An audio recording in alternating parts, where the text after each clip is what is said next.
Every day in this country, 316 people are shot every single day.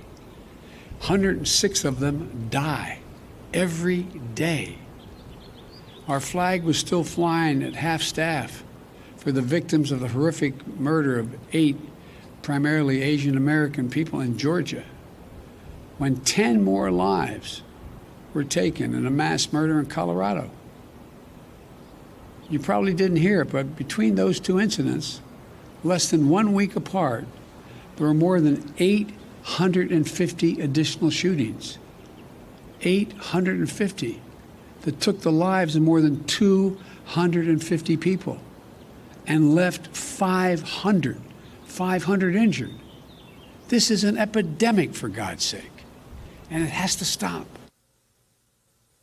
That was President Biden today in the White House Rose Garden, unveiling a series of executive actions that his administration is taking to address gun violence in the United States. And after the president called it an epidemic and said it has got to stop, sadly, tragically, we got reports of yet another mass shooting. This one was in Bryan, Texas. The suspect allegedly opened fire this afternoon, killing 1 person and injuring at least 5 other people, 4 of them critically, and then allegedly shot a trooper who was pursuing him. That suspect is in custody. So with that shooting today as a backdrop, President Biden took action on guns today. Half a dozen things he has the authority to do by himself without Congress. He can tighten, he can tinker, but Congress has to do the big sweeping stuff. As the president said today, quote, they've offered plenty of thoughts and prayers, members of Congress have, but they've passed not a single new federal law to reduce gun violence. Enough prayers. Time for some action. Joining us now is Cedric Richmond, White House senior advisor and the director of the White House's Office of Public Engagement. Before joining President Biden's administration, he was a congressman from Louisiana. Mr. Richmond, thank you so much for staying up and spending some time with us tonight. Well, thank you for having me. So I talked to Congressman Ted Deutsch of Florida, who's obviously knows this issue as well as anyone in Congress, and he said something that surprised me. He said he was more optimistic than he'd ever been that something could get done in Congress. Do you share his optimism? I do. One, I know President Biden's passion about doing something about gun violence and creating sensible gun laws, along with Vice President Harris. And I think the country's shifting, too. This is no longer the day. Republicans and the NRA have hid behind the Second Amendment for far too long. When the Second Amendment was written, people were stuffing gunpowder into a musket to shoot, and now you have guns that can shoot 100 rounds in a minute. And that's just completely different. These are weapons of war. They're weapons of mass destruction. They have no place on the streets of America.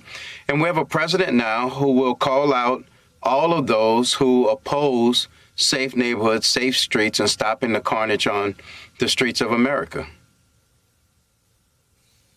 I say this with respect, Cedric, but have you met today's Republican Party?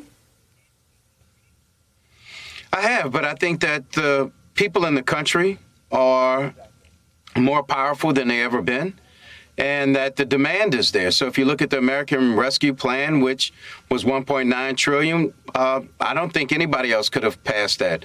But public support for it was in the 70s. Public support for sensible gun regulations up in the 80s, almost at 90%. And for some things like universal background check, it's in the 90s. And I think that either Republicans, the voter population will move them out, which is why your first segment was so important, that they want to choose the people that vote. Because people in America are tired of the carnage. They're tired of the politicians, and they're tired of the games. And I think that if they have their way, they will vote and fight for a more just and safe America.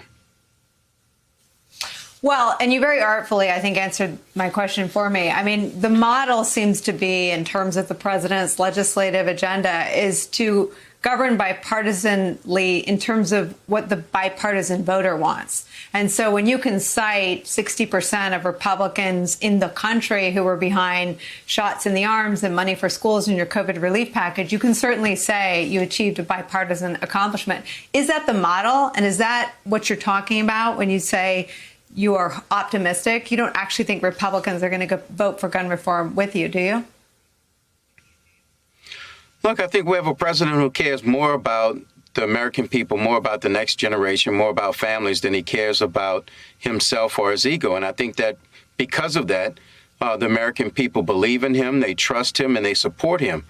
And so we're going to keep talking to the American people. And look, if the only Republicans in the country that oppose us are the ones that walk on the marble floors and sit behind the mahogany desk of the U.S. Capitol, then we can live with that. But the vast majority of Republicans and Democrats and independents support the actions we're taking, and we're governing ourselves by the president's values, the president's morals, and we're not picking Democratic issues or Republican issues. We're picking issues that are important to hardworking Americans and those that have that deep hole in their heart because they had to bury a loved one.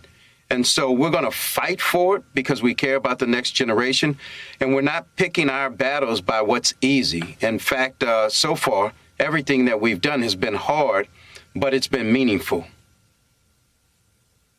I will tell you, from working in a White House, everything is hard, but you certainly are all governing at an extraordinary moment of crisis for the country, and making time to come talk to us is something that I know is an extra thing on your schedule. So thank you for doing it. Cedric Richmond, White House Senior Advisor and Director of the White House's Office of Public Engagement. Thank you so much for making time. Really appreciate it. Thanks for having me. Much more to come from us here tonight. Stay with us.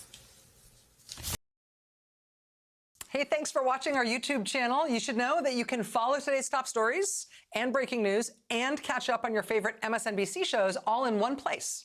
Download the NBC News app today.